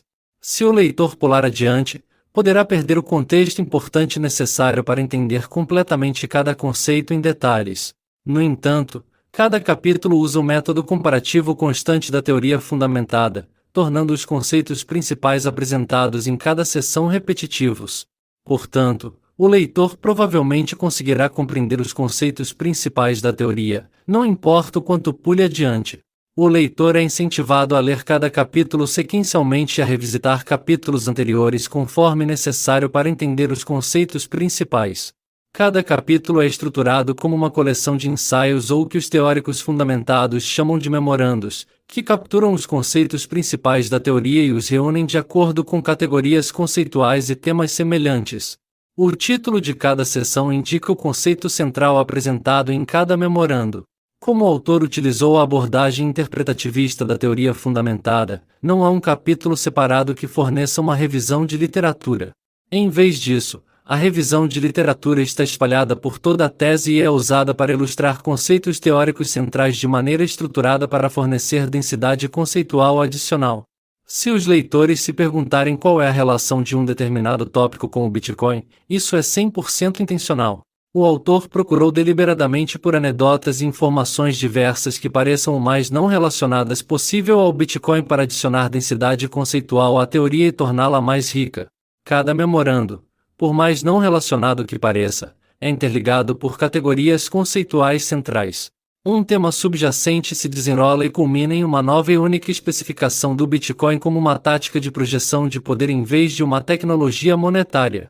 A intenção dessa abordagem é capturar a complexidade dessa tecnologia, abordar sua ampla gama de implicações sociotécnicas e inspirar pesquisadores de diversos campos de pesquisa a derivar novas hipóteses para analisarem empreendimentos de pesquisa futuros de seus respectivos campos de conhecimento. 1.5.2 Capítulos 1 e 2 estabelecem a teoria de projeção de poder. O capítulo 1 fornece a inspiração e a justificação para a realização desta pesquisa. O autor explica o que o inspirou a criar uma nova teoria sobre o Bitcoin e por que ele sentiu que era sua responsabilidade fiduciária como oficial militar e bolsista de defesa nacional dos Estados Unidos fazê-lo. O leitor recebe informações de contexto sobre estratégia militar e a profissão do autor em combate. O leitor também recebe alguns pensamentos introdutórios sobre o neologismo software. O objetivo deste capítulo é apresentar o argumento de que um framework teórico diferente é necessário para analisar as implicações estratégicas de tecnologias de prova de trabalho como o Bitcoin. O capítulo 2 fornece uma análise da metodologia usada para formular esta teoria. O autor discute por que escolheu usar a teoria fundamentada e fornece uma visão geral da metodologia e das técnicas analíticas utilizadas. O autor conclui este capítulo destacando as vantagens e desvantagens da metodologia de teoria fundamentada e as lições que aprendeu ao longo do caminho. 1.5.3 O capítulo 3 explica os princípios básicos da projeção de poder físico. Os capítulos 3 a 5 representam o principal produto entregável desta tese em uma nova teoria chamada teoria de projeção de poder. A teoria é dividida em 3 partes, onde cada parte corresponde a um capítulo separado e representa uma categoria conceitual central separada. O capítulo 3 fornece os conceitos teóricos fundamentais da teoria de projeção de poder. O autor utiliza diferentes campos de conhecimento e estruturas teóricas para explicar por que a projeção de poder físico é essencial para a sobrevivência e prosperidade na natureza e como ela é usada para estabelecer hierarquias de dominação. Este capítulo explora conceitos teóricos associados à propriedade e segurança física, usando exemplos da natureza para ilustrar como os organismos desenvolvem táticas de projeção de poder cada vez mais inteligentes para resolver disputas, determinar o controle sobre recursos e alcançar consenso sobre o estado legítimo de propriedade e a cadeia de custódia de propriedades. O objetivo deste capítulo é introduzir os conceitos teóricos fundamentais necessários para entender as complexas relações sociotécnicas entre poder físico, segurança física e propriedade. Os conceitos teóricos centrais apresentados neste capítulo moldam a discussão apresentada em capítulos subsequentes. A principal conclusão deste capítulo é uma compreensão detalhada do motivo pelo qual as galhadas são uma tecnologia de projeção de poder tão profunda, devido à forma como permitem a competição de poder físico intrassegmento minimizando lesões intrassegmento. 1.5.4 Capítulo 4 explica os princípios básicos da projeção de poder abstrato. O capítulo 4 oferece uma análise profunda de como e por que os seres humanos usam táticas de projeção de poder diferentes dos animais. O autor oferece uma análise detalhada sobre diferentes táticas, técnicas e tecnologias de projeção de poder empregadas pela sociedade agrária moderna. Este capítulo pode ser visto como tendo 2 partes. A parte 1 concentra-se em como os seres humanos criam e usam o poder abstrato como base para resolver disputas, controlar recursos e estabelecer ordem de dominância. A parte 2 concentra-se em explicar por que os seres humanos inevitavelmente retornam ao uso do poder físico como base para resolver disputas, controlar recursos e estabelecer ordem de dominância da mesma maneira que outros animais na natureza fazem. Em outras palavras, O capítulo 4 apresenta uma teoria sobre por que os seres humanos tentam, mas nunca conseguem escapar da guerra. O capítulo conclui com uma discussão sobre como um impasse nuclear estratégico pode colocar a sociedade humana em uma posição altamente vulnerável, o que poderia ser amenizado por uma forma de guerra suave ou não cinética. Isso prepara o leitor para entender as possíveis implicações sociotécnicas e estratégicas nacionais do Bitcoin. O objetivo do capítulo 4 é destacar os complexos trade-offs e implicações sociotécnicas associados a diferentes táticas, técnicas e tecnologias de projeção de poder empregadas pelas sociedades humanas. Este capítulo explora rigorosamente decisões morais, éticas, ideológicas e de design que as pessoas tomam quando usam táticas de projeção de poder abstrato e físico. Através de uma longa série de memorandos, o autor resume o comportamento emergente associado a esses diferentes tipos de táticas de projeção de poder usando o método comparativo constante. O ponto dessa discussão extensa sobre a projeção de poder humana é duplo. Primeiro, ilustra como o tema da segurança estratégica nacional é um fenômeno complexo, sociotécnico e transcientífico que envolve questões frustrantemente incalculáveis relacionadas à ética e ao design. Segundo, destaca as vulnerabilidades gritantes e falhas sistêmicas de nossos sistemas existentes de governança e controle de recursos. Os conceitos centrais discutidos neste capítulo são altamente relevantes para discussões subsequentes sobre o Bitcoin, pois os riscos de segurança sistêmica identificados neste capítulo representam riscos de segurança cibernética também. Essa discussão também foi projetada para apresentar o contexto necessário para entender o porquê do Bitcoin, porque ela alude a quão significativo pode ser o impacto do Bitcoin na organização das futuras sociedades humanas. A principal conclusão deste capítulo é que os seres humanos precisam encontrar sua própria versão de galhadas que permitiria a competição de poder físico intrassegmento minimizando lesões intrassegmento. 1.5.5 Capítulo 5 explica como os computadores mudam as táticas de projeção de poder, tanto abstratas quanto físicas. O capítulo 5 leva os conceitos centrais apresentados nos capítulos 3 e 4 e os utiliza para apresentar uma explicação inovadora sobre por que o Bitcoin pode ser um novo e revolucionário tipo de tecnologia de projeção de poder físico, em vez de apenas uma tecnologia monetária. Este capítulo começa com uma análise profunda da ciência da computação e dos desafios associados à segurança de sistemas de software. O autor utiliza conceitos centrais apresentados no capítulo anterior para apontar como o surgimento da computação moderna permitiu que engenheiros de software criassem poder abstrato e o usassem para conceder a si mesmos controle assimétrico e inquestionável sobre um dos recursos mais preciosos da sociedade do século XXI, os bits de informação. A primeira metade do capítulo 5 ilustra como a arquitetura atual da internet torna a sociedade altamente vulnerável à exploração e abusos sistêmicos em grande escala por parte dos programadores de computador. Argumenta que a sociedade vai inventar novos tipos de tecnologias de projeção de poder físico para se proteger contra exploração e abuso via ciberespaço. Após destacar essa vulnerabilidade, o autor prossegue para uma explicação de várias partes sobre como tecnologias de prova de trabalho como o Bitcoin podem ser usadas para mitigar essas ameaças emergentes, capacitando as pessoas a impor custos físicos severos a atores beligerantes no ciberespaço. A segunda metade do capítulo 5 apresenta teorias inovadoras sobre protocolos de prova de trabalho. Aqui, o autor realiza uma análise profunda sobre por que ele acredita que o Bitcoin pode representar a descoberta e utilização de um mecanismo de estado completamente novo chamado de mecanismo de estado planetário. Argumenta que o Bitcoin poderia representar a adoção pela humanidade de um computador planetário em escala global que foi intencionalmente otimizado inversamente para ser o mais caro possível de operar, conferindo-lhe propriedades emergentes e reprodutíveis que seriam fisicamente impossíveis de replicar em computadores comuns.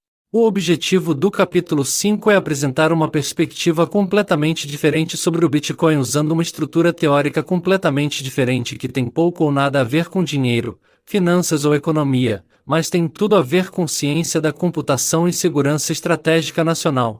Usando a teoria de projeção de poder, o autor destaca como tecnologias como o Bitcoin podem ter implicações sociotécnicas que ultrapassam nossa compreensão atual dessa tecnologia, não apenas em relação à ciência da computação e à cibersegurança, mas também em relação à segurança estratégica nacional como um todo.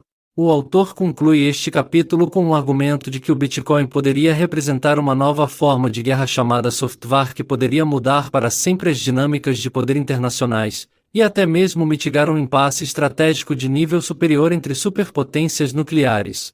A principal conclusão deste capítulo é que o Bitcoin pode representar a descoberta do que o autor descreve como galhadas humanas. 1.5.6 O capítulo 6 discute principais conclusões da teoria de projeção de poder. O capítulo 6 é o capítulo de encerramento da tese. O autor enumera várias novas hipóteses sobre o Bitcoin que ele derivou da teoria de projeção de poder e encoraja a comunidade de pesquisa a considerá-las para análise. O autor dá alguns conselhos sobre os próximos passos para os pesquisadores e oferece alguns conselhos breves aos formuladores de políticas dos Estados Unidos. O autor conclui a tese com alguns pensamentos finais sobre as possíveis implicações históricas, estratégicas e éticas da tecnologia de prova de trabalho. Fim do capítulo 1. Observações sobre o audiobook e a versão impressa. As explicações relativas às diversas figuras apresentadas no livro foram mantidas na sequência do livro, para que possa ser posteriormente consultado na versão impressa, que pode ser adquirida em diversas livrarias online. As referências relativas às tabelas foram mantidas na sequência do livro, com exceção dos dados contidos, para que possa ser posteriormente consultado na versão impressa, que pode ser adquirida em diversas livrarias online.